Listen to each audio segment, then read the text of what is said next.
Square Enix has had a tumultuous year, to say the least. On one hand, they have gone through a massive and public restructuring effort where they were going to be focusing on their bigger IPs, cutting out a lot of the bloat that kind of weighed them down in recent years, which of course I look at and say, well, that's a hell of a good thing, because you have on the other hand them also kicking off the year with what a lot of people consider to be the game of the year with Final Fantasy VII Rebirth, something that I talk about all the time because I'm amongst that group of people that think that, yeah, that right there is not just the game of the year, but it's probably the game of the decade, maybe even a little bit longer than that. It's fantastic. So off the back of that and their refocused effort to just simply go ahead and pay close attention to their bread and butter IPs, you wouldn't think that they would mess around with something as important as Dragon Quest, which arguably, and you can say specifically over in Japan, is even bigger than Final Fantasy. The fact that they're going to be running back the original trilogy, okay, the Erdrick trilogy we're talking right here, Dragon Quest 3 HD 2D remakes, and then quickly followed up by 1 and 2 getting the ports next year, you wouldn't think that they would be doing anything that could potentially hurt sales. So when I seen this story come out in the past couple of days, I was, I've seen this crowd, okay? I've seen this crowd, which I generally agree with on a lot of things, okay? Try to take shots at Square Enix, out there saying that they're woke, and for the most part, when it came to their Western offerings, well, the Forspoken looking directly at you, yeah, we can agree on that. But then also, I remember a couple of these complainers coming out in 2020, and then also earlier this year before Rebirth came out, and it's like, yeah, we're just going to go ahead and cool it here for a second, okay, until we get confirmation.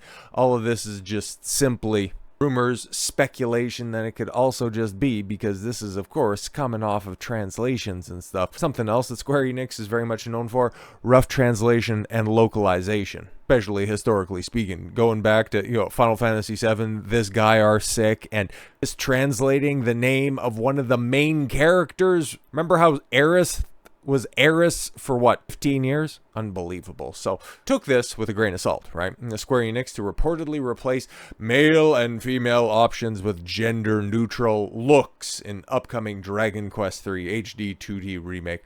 Well, what do you mean by that? That kind of sounds, from a gameplay, or rather from a game design perspective, looks, I don't really know, man. Okay, and a move that reeks of the company's infamous ethics department. Yeah, these are the same people that scream woke from the rooftops whenever there's something that they don't agree with, kind of diluting the kick behind the term. Or try to blame everything on ESG and DEI. It's like, no, just be specific. But no, it's the ethics department making all of these catastrophic decisions. When in reality, specifically in one instance, it makes a lot of sense, and we'll get into that. A new report suggests that rather than gender the characters in Square Enix Dragon Quest 3 HD 2D will instead be classified according to their look. Oh, see, they're trying to turn everybody into a homogeneous gray blob. Oh my god.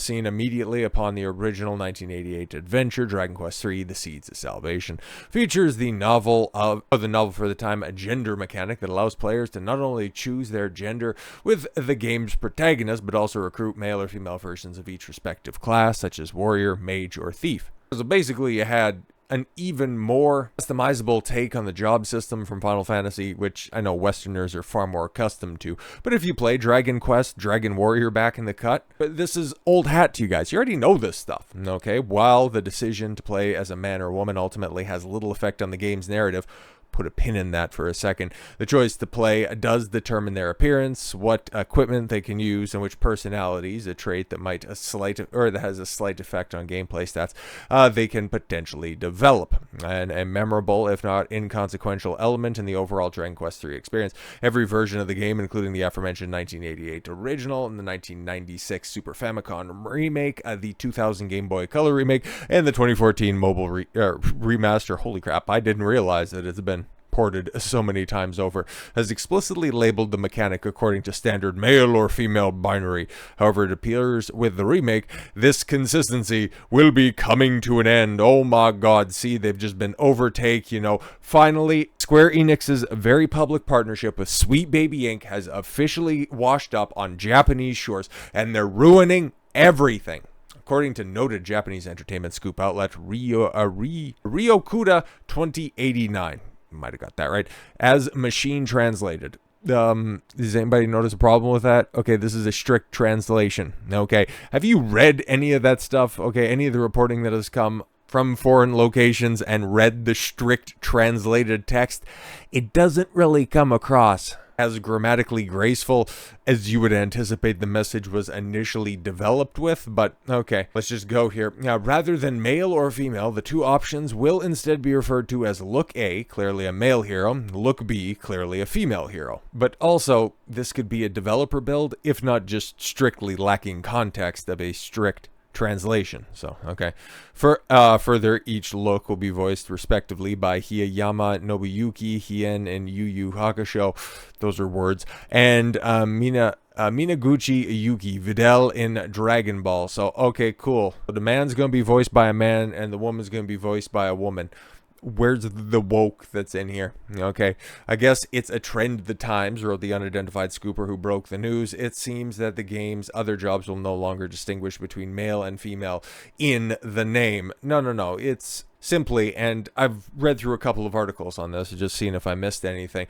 But no, after you pick the look as it's been translated, you can go ahead and pick the job that's there. And yeah, right now, the way that they've been illustrated is, okay, you pick the male, then you can be a mage, you can be a warrior, you can be a thief, whatever. Okay, run down the list right there. You can just pick it accordingly. But I don't know, man. It seems like it's kind of staying true to the original, okay? And now that we have confirmation that we received in the past couple of days, I mean, everything's kind of looking like it's lining up, if we're being completely honest. Everybody's focusing on, oh, what? Oh, you're getting rid of the hero? Oh, you're just calling it the protagonist? Oh my god, it's gone woke, it's woke, it's woke. But introducing the new key art for the beloved hero, yeah, I mean, the way that the series goes, it's normally in threes, as far as I know. All the iterations of the Dragon Quest series, it's, normally told across a multiple game arc. Hence why you have so many hero designs, because that's the way that Dragon Quest plays, okay? And he's still called the hero, or she. If you want to go ahead and do that, it really doesn't much matter, man. What does that end up changing?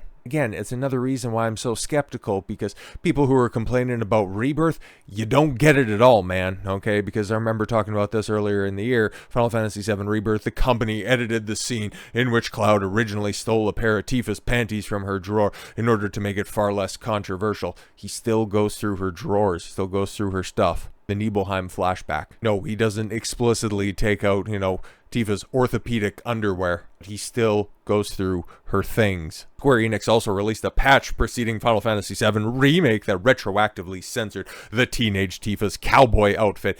Yeah, to go ahead and put it more in line with the Crisis Core remake dress that Tifa was wearing during that iteration of the Nibelheim flashback. Well, actually not so much the flashback, but I don't want to spoil anything, but to put it in line with the most recent incarnation. But if you're also unaware of this stuff, there's a lot of theory crafting going on in regards to Final Fantasy VII Remake and Rebirth. They're trying to tell one of the most complex and comprehensive stories, and they want to make sure that everything is in line, because there are certain aspects that if something's out of order, that if you have one iteration over here as opposed to what you're dealing with right now, there are some theory crafters that are going to look at that and go, okay, potentially that means something else because that's not lining up there. So they just want to have everything laying out coherently, because something else that was a part of that patch that none of these overly reactionary types wanted to point out, they also changed the end line, the last line of dialogue that you hear in Remake. Okay,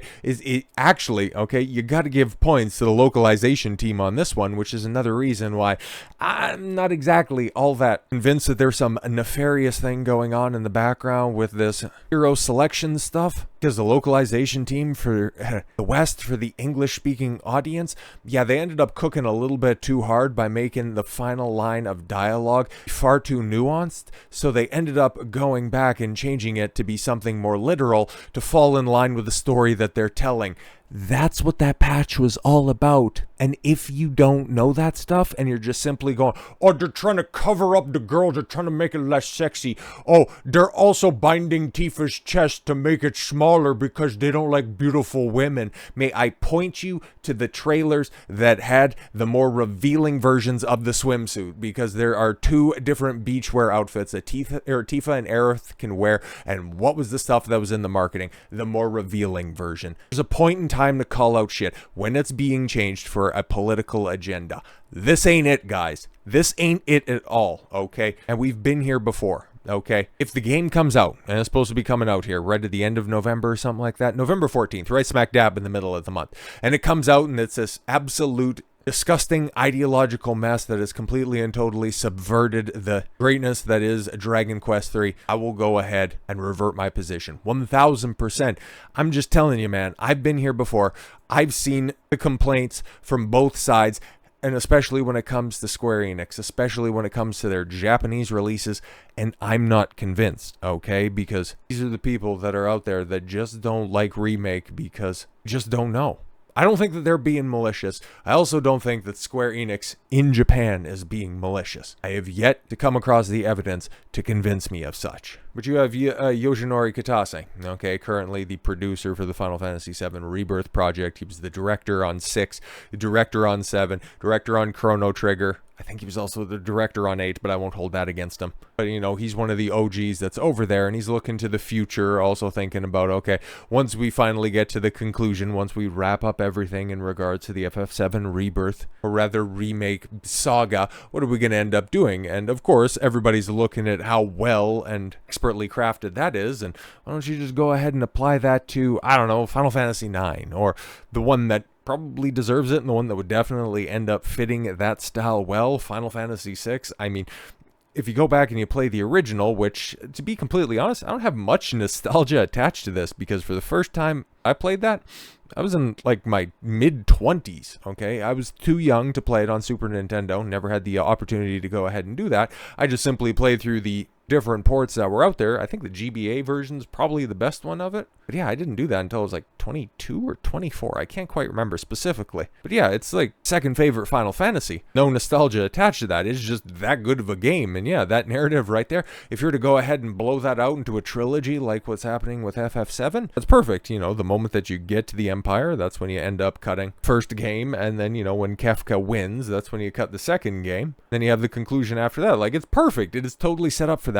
And then, yeah, giving more life to that eclectic cast of characters, I mean, it's perfect. It is set up for that. And yeah, like, Kitase is also working very closely with the Remake project right now for 7. They've been in development on that one. Probably by the time that it's all said and done, likely going to end up getting Game 3 2027. I don't want to say that, but that's kind of the trajectory that they're on. But they started dealing with that stuff, no word of a lie, in the early 2010s, and they had the idea for the remake, okay? So to think that this is inspired by Marvel, you're out of your mind. Back in the time when that PS3 tech demo, okay, back in the early 2000s when the compilation was really cooking, they had all of those ideas. Back then, they were just waiting for the hardware. They were waiting to overcome the technical limitations that they needed in order to tell this story. And simply, when you had Kitase, Nojima, and Nomura realize that, you know, if we're going to go ahead and undertake this project, we're not getting any younger, and we need to start right now. So they've been doing this stuff for about 15 years. So if you wanted to run everything back on 6, flush everything out, because outside of the 9 characters that you really, well, it's a little bit larger now. You could argue 10, 11 characters that they're really focusing on in 7. I mean, you got so many more characters that you need to focus on 6. So yeah, taking about 20 years to complete. Yeah, I don't think that that's being hyperbolic. The same way that, yeah, you have the detractors for the FF7 Remake project. You know, I'd be happy with more JRPGs that didn't have all the rework and bloat of the Final Fantasy VII Remake. Why does everything have to be 3D or movie-grade cutscenes and completely reworked mechanics? Because if you want to play Final Fantasy VI, it still plays perfectly. And if you want a remaster, you can put mods on it. Okay, or if you just simply, okay, we love the old genre for the reason, and there is still a market for them. You can go out there and get the pixel remasters. The first 6 have been ported and reported and reported time and time again, reworked with different mechanics, with different quality of life improvements over and over again. Because if you recall, okay, when Final Fantasy 3 came over, actually, that's Final Fantasy 6. I bet you didn't know that tidbit of trivia. I know, right? In order to run during world traversal, you had to have the sprint shoes equipped. I think in everything, after the GBA release, okay, that quality of life improvement is right there, and it's just simply hold down B and you can run, because of course. Now, depending on the release, it might just simply be an option that you can go ahead and pick. No, if you wanted to just have a strict 1-for-1 with the old battle system for Final Fantasy VII, yeah, there's a little thing called the the Seventh Heaven mod manager that can put in a proper 16:9 aspect ratio. That can go ahead and make every presentation in 60 frames per second, and it's easy as hell, and it's free of charge to do. So no, if you don't want a different retelling, because that's what they're doing with FF7, okay, if you don't want to play that game, that's fine. You're missing out on something special. To try to say that it's just simply bloat, you don't know what you're talking about. You really don't. Great on some things, bad on others, and to be outraged by, I don't know, staying true to the source material, but you think that you don't like it. I don't know, man. Seems like a bit of a stretch to me. I'm not convinced, because I've seen this play out before. I've seen these people take gigantic L's in the process. So with all that said, thank you all very much for the gift of your time. I've been Don Consuelo. I want you to follow your gut and get after it. Take care, everyone.